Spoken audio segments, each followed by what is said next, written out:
Hello everyone, मेरा नाम है रोशन कुमार और ये वीडियो है जून मंथ का part 2 video agricultural current affairs. June month का ये लास्ट वीडियो है। इसके पहले हमने पार्ट 1 वीडियो अपलोड कर दिया था और अभी थोड़ा वर्कलोड बढ़ गया है यूपी में।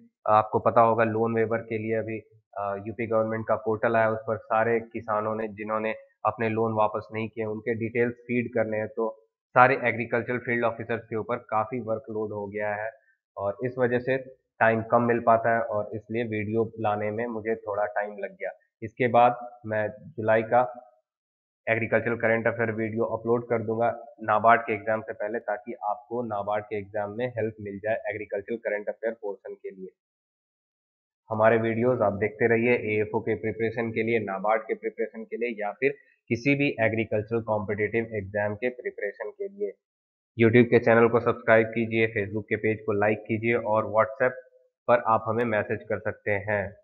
अभी कुछ दिनों से हमने व्हाट्सएप पर ग्रुप में ऐड करने वाला काम स्टॉप कर दिया है, जल्दी ये काम फिर से शुरू करेंगे। तो आप देखते रहिए हमारा एग्रीकल्चर फील्ड ऑफिसर्स के videos. Chandrashekhar Azad agriculture technology university के साइंटिस्ट ने इनमें से किस खाद्यान्न किस क्रॉप के लिए एक नई वैरायटी डेवलप की है जो कि समर्स में भी ग्रो किए जा सकेंगे और इनकी खासियत ये रहेगी कि ये डिजीज फ्री होंगे। तो ये क्रॉप है ग्राउंडनट। ग्राउंडनट की नई variety CSA agriculture technology university ने डेवलप की है जो कि समर्स में भी ग्रो होंगी और ये डिजीज फ्री होंगी। कॉमर्स सेक्रेटरी रीता टेउटिया के अनुसार एग्री प्रोडक्ट्स को एक्सपोर्ट करने में भारत का पूरे विश्व में कौन सा स्थान है? तो भारत का स्थान है 7th। State run cooperative institutions से जिन किसानों ने लोन लिया था उन किसानों के कर्ज को माफ करने के लिए कर्नाटका गवर्नमेंट ने ऑफिशियल ऑर्डर इशू कर दिया है। आपको ये बताना है कि कितने रुपए तक के कर्ज को कर्नाटका गवर्नमेंट माफ करने जा रही है या माफ करने के लिए जो ऑफिशियल ऑर्डर उन्होंने दे दिया है। तो सही आंसर है 50,000 रुपए। Option C is the right answer. तो 50,000 रुपए तक जिन किसानों ने लोन लिया है स्टेट रन कोऑपरेटिव इंस्टीट्यूशन से उनके लोन माफ हो जाएंगे। इंटरेस्ट सबवेंशन स्कीम आईएसएस के लिए यूनियन गवर्नमेंट ने कितना अमाउंट अप्रूव किया है? तो इंटरेस्ट सबवेंशन स्कीम अपने आप में ही एक बहुत ही इंपॉर्टेंट क्वेश्चन है। पिछले साल एएफओ में इंटरेस्ट सबवेंशन से क्वेश्चन पूछा गया था।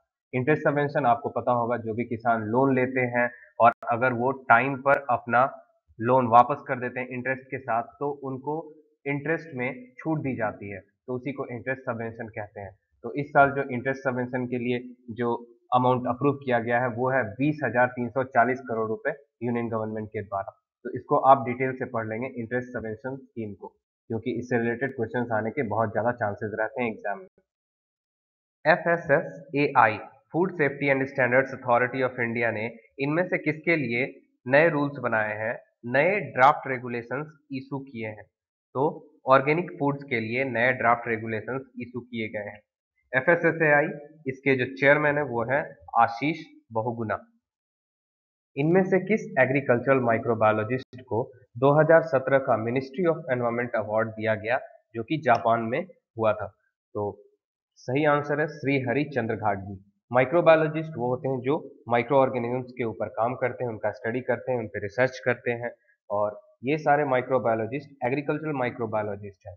तो एग्रीकल्चर से रिलेटेड जो भी माइक्रो ऑर्गेनिजम्स वगैरह हैं उन पर रिसर्च कर रहे थे ये माइक्रोबायोलॉजिस्ट, और इनमें से श्री हरिचंद्र घाटगी को मिनिस्ट्री ऑफ एनवायरमेंट अवार्ड दिया गया 2017 के लिए।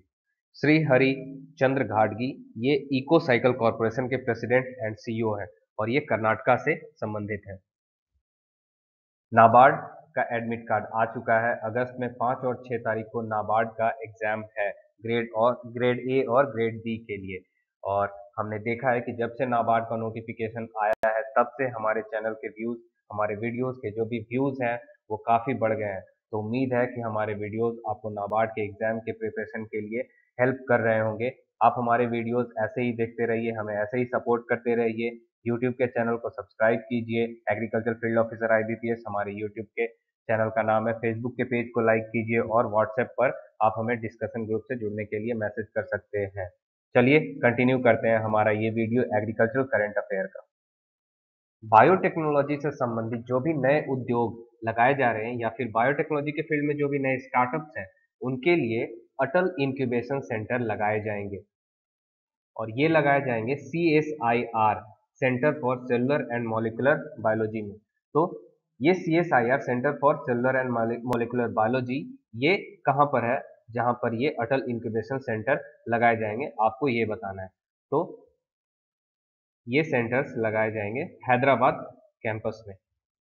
नीति आयोग लगाएगा Atal incubation centre CSIR centre for cellular and molecular biology Hyderabad के अंदर, और इस योजना में 10 करोड़ का फंड दिया जाएगा स्टार्टअप्स को अगले 5 साल के अंदर। नीति आयोग ये काम कर रहा है, और नीति आयोग के बारे में थोड़ा जान लीजिए। नीति आयोग में 3 जो व्यक्ति होते हैं वो महत्वपूर्ण होते हैं। CEO जो कि अमिताभ कांत है, चेयरमैन हमेशा जो प्रधानमंत्री होता है भारत का, वो होता है इसका चेयरमैन। तो नीति आयोग के का चेयरमैन प्रधानमंत्री मोदी जी हैं, और वाइस चेयरमैन है अरविंद पनगरिया। इनमें कौन सा स्टेट है, कौन सा राज्य है जो कैटल्स के लिए, पशुओं के लिए पहला ब्लड बैंक सेटअप करने जा रहा है, बनाने जा रहा है? तो ये राज्य है उड़ीसा। उड़ीसा में OUAT है, Odisha university of agriculture and technology, वहां पर ये पहला ब्लड बैंक कैटल्स के लिए सेटअप किया जा रहा है। तो OUAT के स्टूडेंट्स के लिए काफी गर्व की बात है। तो इस ब्लड बैंक में जब भी कैटल्स को ब्लड की जरूरत पड़ेगी तो वहां से ब्लड दिया जाएगा उनको। OUAT उड़ीसा ने ये फर्स्ट ब्लड बैंक बनाया है, और इसकी कुल लागत होगी 3.5 करोड़ रुपए। किसानों ने जो लोन लिया और वापस नहीं कर पाए, तो टोटल अमाउंट क्या है वैसे लोन्स का जो कि रीपे नहीं किए गए किसानों के द्वारा, और साथ ही साथ वैसे कितने किसान हैं, टोटल नंबर ऑफ फार्मर्स जिन्होंने कर्ज वापस नहीं किया है। तो इन सारी चीजों को कैलकुलेट करने के लिए महाराष्ट्र गवर्नमेंट ने एक कमेटी बनाई है। आपको बताना है उस कमेटी के चेयरमैन कौन होंगे, किसकी चेयरमैनशिप में ये कमेटी वर्क करेगी। तो ये जो चेयरमैन होंगे वो होंगे चंद्रकांत डालवी। आपको पता होगा अभी हर स्टेट में कुछ ना कुछ लोन वेवर को लेकर काम हो रहा है, उसके ऊपर बातें चल रही हैं। जैसे यूपी में अभी यूपी का यूनियन बजट आया, उसमें 36,000 करोड़ रुपए लोन वेवर के लिए अलॉट किए गए हैं, और बैंकों के ऊपर बहुत ज्यादा अभी प्रेशर बना हुआ है लोन वेवर को लेकर काम करने के लिए। यूपी में पोर्टल बना है लोन वेवर को लेकर, और उसमें सबके आधार नंबर और सबके डिटेल्स फीड करने हैं। तो बैंकों के ऊपर बहुत ज्यादा प्रेशर है, अभी सारे AFOs की रिस्पॉन्सिबिलिटी हो गई है कि लोन वेबर के ऊपर काम करें, सारे डिटेल्स को फीड करें ताकि किसानों को जो उनका लोन वेबर है वो मिल सके। तो बहुत ही एक बर्निंग इशू है ये, अभी लोन वेबर बहुत ही बर्निंग टॉपिक है। तो जो भी इससे रिलेटेड अभी बातें हो रही हैं सारे जगह, सारे स्टेट में, आपको ध्यान में रखना है, इससे रिलेटेड क्वेश्चंस पूछ सकते हैं। तो आप ये याद रखेंगे, जो महाराष्ट्र में कमेटी बनी है क्रॉप लोन के अमाउंट को कैलकुलेट करने के लिए और total number of indebted farmers को कैलकुलेट करने के लिए, उसके चेयरमैन होंगे चंद्रकांत डालवी। वाटर कंजर्वेशन, पानी को बचाने के लिए इंडिया में कैंपेन होगा, और इसके लिए एक देश हमारी मदद करेगा, और उसके साथ मेमोरेंडम ऑफ अंडरस्टैंडिंग को यूनियन कैबिनेट ने अप्रूवल दे दिया है, उसके साथ मेमोरेंडम ऑफ अंडरस्टैंडिंग साइन किया जाएगा। तो आपको उस देश का नाम बताना है जो वाटर कंजर्वेशन कैंपेन के लिए हमारी मदद करेगा, इंडिया की मदद करेगा। तो वो देश है इजराइल।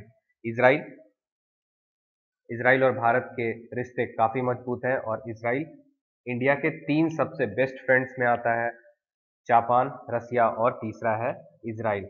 यहाँ तक कि इसराइल के जो प्राइम मिनिस्टर हैं बेंजामिन नेतन्याहू, उन्होंने प्रधानमंत्री के इसराइल विजिट से पहले ट्वीट करके प्रधानमंत्री मोदी को अपना बेस्ट फ्रेंड बताया था। तो आप सोच सकते हैं कि भारत और इसराइल के रिश्ते कितने मजबूत हैं। वाटर कंजर्वेशन से संबंधित एक चीज और याद रख सकते हैं, जो हमारा मिनिस्ट्री है वाटर कंजर्वेशन गंगा रिजुवनेशन, इसकी जो मिनिस्टर है वो है उमा भारती। ये भी क्वेश्चन एग्जाम में पूछ सकता है। भारत और नीदरलैंड के बीच में एक MOU साइन किया जाएगा। MOU मतलब मेमोरेंडम ऑफ अंडरस्टैंडिंग, और इसके लिए कैबिनेट ने अप्रूवल दे दिया है। तो आपको बस इतना बताना है कि भारत और नीदरलैंड के बीच किस फील्ड में MOU साइन किया जा रहा है। तो ये फील्ड है water management, water resource management के फील्ड में MOU साइन किया जा रहा है। तो ये था हमारा वीडियो एग्रीकल्चरल करंट अफेयर का जून मंथ का पार्ट 2 वीडियो। पार्ट 1 हमने अपलोड कर दिया था और ये जून मंथ का लास्ट वीडियो था। इसके बाद हम जुलाई का वीडियो अपलोड करेंगे। कोशिश करेंगे नाबार्ड एग्जाम से पहले 2 वीडियो अपलोड कर दें, ताकि आप नाबार्ड में पूरी तरह से कॉन्फिडेंस के साथ एग्रीकल्चर करंट अफेयर वाला पोर्शन कर सकें। हमारे यूट्यूब के सब्सक्राइबर्स 10,000 होने वाले हैं और ये हमारे लिए बहुत ही गर्व की बात है कि हम पहले यूट्यूब चैनल हैं एग्रीकल्चर कॉम्पिटिटिव एग्जाम के प्रिपरेशन करवाने वाले, जो कि 10,000 का लैंडमार्क क्रॉस करने वाले हैं। फेसबुक के पेज लाइक्स 2,500 से ऊपर हो चुके हैं। हमारा यूट्यूब चैनल इंडिया का पहला और सबसे बड़ा यूट्यूब चैनल है किसी भी एग्रीकल्चर रिलेटेड कॉम्पिटिटिव एग्जाम्स के प्रिपरेशन के लिए। अगर आपने हमारे यूट्यूब चैनल को सब्सक्राइब नहीं किया है तो आप सब्सक्राइब कीजिए। अगर आपको वीडियो अच्छा लगा तो लाइक कीजिए और अपने दोस्तों के बीच शेयर कीजिए, ताकि ज़्यादा से ज़्यादा लोग वीडियो का फ़ायदा उठा सकें। सब्सक्राइब कीजिए and be a part of the family. Thank you very much.